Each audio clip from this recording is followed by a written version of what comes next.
안녕하세요. 오늘은 두 종류의 크림치즈를 활용하여 바스크 치즈케이크를 만들어 보겠습니다.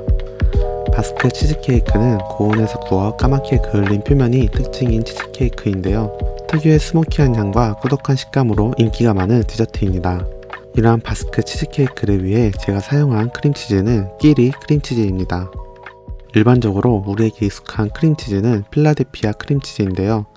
필라델피아 크림치즈와 비교했을 때 끼리 크림치즈는 산미가 없고 좀 더 꾸덕한 맛이 특징입니다. 이러한 특성이 특유의 군고구마 같은 향과 스모키한 향을 내는 것이 포인트인 바스크 치즈케이크에 더 적합하다 생각되어 끼리 제품을 사용하였습니다. 사실 끼리 크림치즈도 여러 종류가 있는데요. 그중 대표적으로 스프레드 용도로 나온 크림치즈와 단단한 벽돌형의 크림치즈가 있습니다. 같은 크림치즈이지만 이 두 종류의 텍스처는 전혀 다른데요. 스프레드용 크림치즈는 좀 더 부드럽고 묽은 느낌이라면 벽돌형은 굉장히 뻑뻑하고 단단한 느낌입니다. 실제로 실온 상태의 크림치즈를 풀어줄 때 그 차이를 확연히 느낄 수 있습니다. 왼쪽의 벽돌형 크림치즈는 굉장히 뻑뻑한 편인 반면 오른쪽의 스프레드 크림치즈는 굉장히 부드러운 것을 볼 수 있습니다. 그래서 이 두 종류의 크림치즈가 어떤 결과물로 나오는지 미리 테스트를 해보았는데요.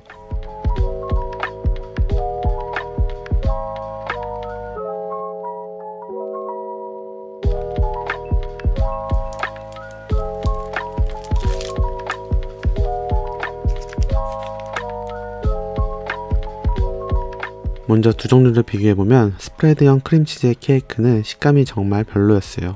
촉촉한 느낌이 아닌 축축하고 먹었을 때 부들거리면서 부서져 버리는 식감입니다. 꼭 두부를 으깨서 다시 뭉친 다음에 굳혀서 먹는 듯한 식감이에요. 크리미한 질감이 아닌 몽글몽글 부서져 버리는 식감입니다. 크림치즈의 맛 또한 굉장히 약했고요.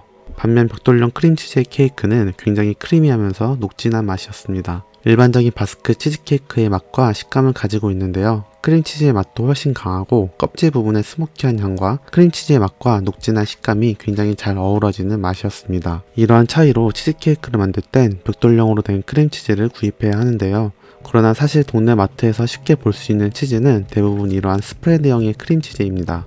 벽돌형으로 된 크림치즈는 베이킹 전문 샵이나 인터넷으로 구입을 해야 하는데요. 때문에 홈베이킹을 하실 때 크림치즈의 종류를 신경 쓰지 않고 구입하여 만든다면 최상의 치즈케이크를 만들 수 없습니다. 이렇게 같은 비율의 레시피여도 재료 하나의 차이로 맛과 질감이 전혀 달라지는 것을 볼 수 있는데요. 그래서 치즈케이크를 만들 땐 스프레드형이 아닌 단단한 크림치즈를 사용하는 것이 좋습니다. 그럼 지금부터 단단한 크림치즈를 사용하여 바스크 치즈케이크를 만들어 보겠습니다. 먼저 종이 오일을 케이크 원형 틀 크기에 맞게 잘라 구겨준 뒤 틀에 맞게 씌워줍니다.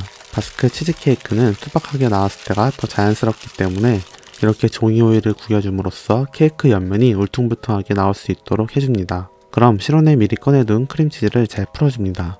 중간중간 온도를 체크해주면서 작업을 해주면 항상 일정한 결과물을 가져올 수 있습니다. 크림치즈를 실온에 미리 꺼내놓은 상태여도 날씨나 계절에 따라 온도차가 있기 때문인데요. 이렇게 온도를 체크해주면서 크림치즈의 온도가 25도에서 27도 정도가 될 때까지 풀어주세요.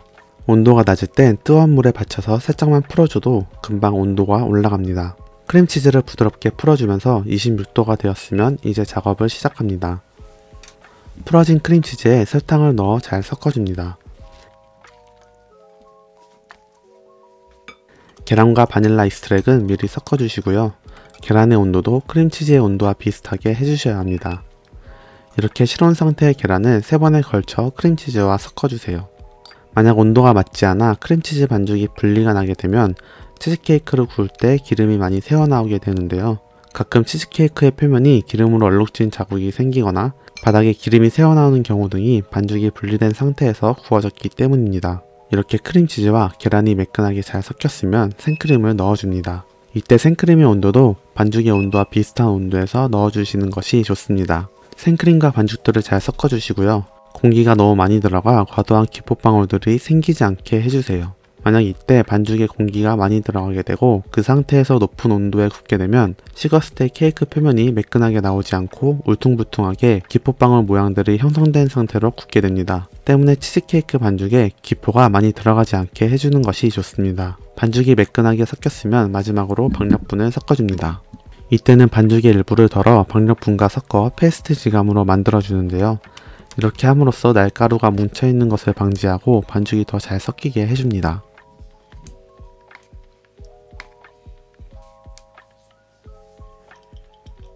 박력분까지 섞은 반죽은 마지막으로 채로 한번 걸러줍니다. 이렇게 채로 걸러주는 이유는 두 가지인데요. 제일 큰 목적은 불필요한 기포방울들을 제거해 줌으로써 굽고 났을 때 매끈한 표면과 매끈한 케이크의 질감을 갖기 위한 목적과, 두 번째는 잘 풀어지지 않은 크림치즈들을 확실하게 풀어주기 위한 목적입니다. 때문에 반죽을 팬닝하기 전 반드시 채로 걸러주셔야 합니다. 이렇게 기포방울들이 제거되고 채로 걸러진 크림치즈들은 다시 한번 풀어서 반죽과 잘 섞어주세요. 마지막으로 완성된 반죽의 온도를 체크했을 때 25도에서 27도 정도의 온도면 적당합니다.